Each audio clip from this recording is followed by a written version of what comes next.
Approximately 9 days before the Olympia, I was involved in a carjacking where two cars pulled up one car on each side of me, and two people got out of the car. On the driver's side, one young man had a gun, and on the passenger side, the other guy had some martial arts sticks that are called screamer sticks. The person with the gun pointed it at me and told me to exit the car. I got out. I took my keys with me. I'd already decided in my head that I wasn't going to let this happen. I got out of the car, I took my keys with me, I locked the door. That pissed them off. The guy in the passenger car, of the side of the car, yelled at me, you know, to throw him the keys. I threw the keys at him. He missed them. That's, you know, kind of startled him. I did it on purpose. I didn't have intentions on just giving them to him. That startled him. At that time, the guy that had the gun, you know, that distracted him, and he looked over to see what happened. And when I seen that it distracted him, I grabbed the gun. We fought, and I don't want to get into what happened between, you know, me and the two people, because I don't feel that it's important. Basically, the outcome of it was, you know, I sustained some injuries. They both sustained more serious injuries than I did, to the point where they didn't have a need for a car anymore. When I left, the two people were still down. I don't know the extent of their injuries, or, you know, whether they are doing all right or not. I didn't really care at the time. So I went home. I talked to my wife about it. She tried to talk me into going to the hospital.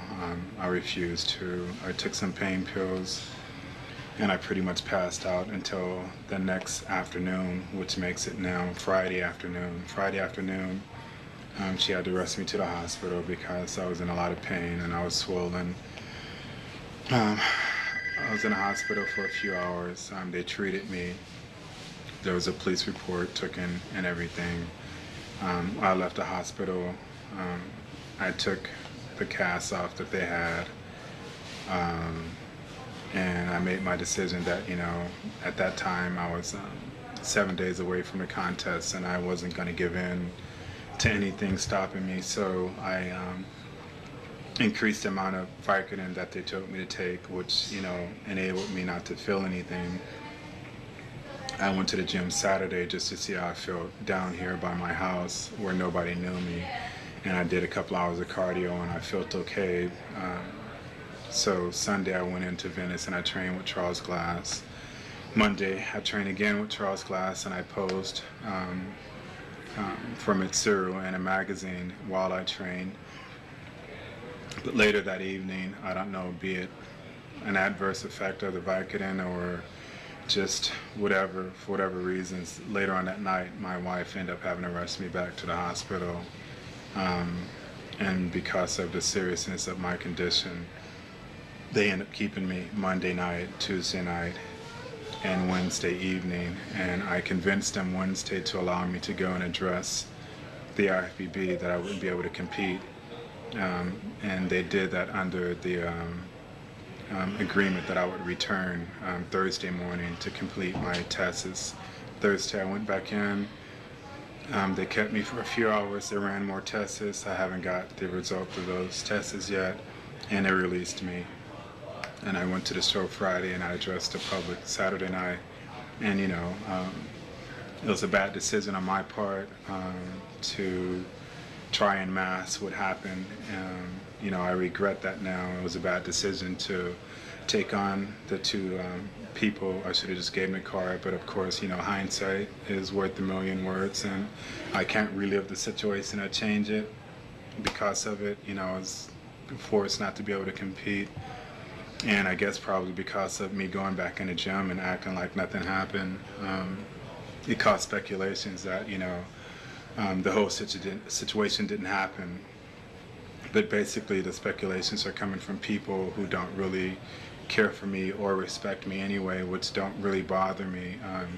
Everyone who knows me or respects me know completely that, you know, it's not a lie. But then again, in 1994, people were speculating that I faked my car accident and that, you know, I just didn't want to complete, you know, an Olympia at that time.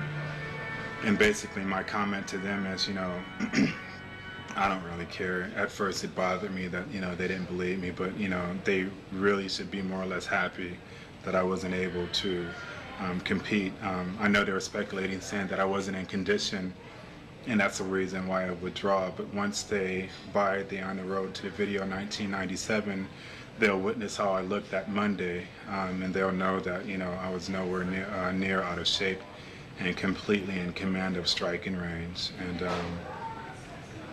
I've made my decision already, along with Charles Glass, that we will assault next year's contest, is that we basically are just declaring war. I feel very motivated and amped after seeing the competition, and I feel that I can do very well against him. So come 1997, I will be entering the Ironman, and I will be making it 5 times that I've won that contest.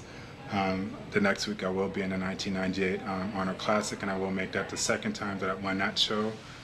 I will enter the San Jose Pro Show the weekend after that, and I will make that the 2nd time that I've won that show. And I will enter the 1998 Mr. Olympia, wherever it is, and I will be victorious, and I will win that show. As I promised the audience and the media, you can take my word on it as an athlete, as a man, as a Christian, and as a force of nature, that I guarantee all that I say will be true. And I will prove it. I have no doubt in my mind. And if you do, just show up at any of those shows and you'll find out. And if you don't believe me, then bring your ass and you'll find out what happens.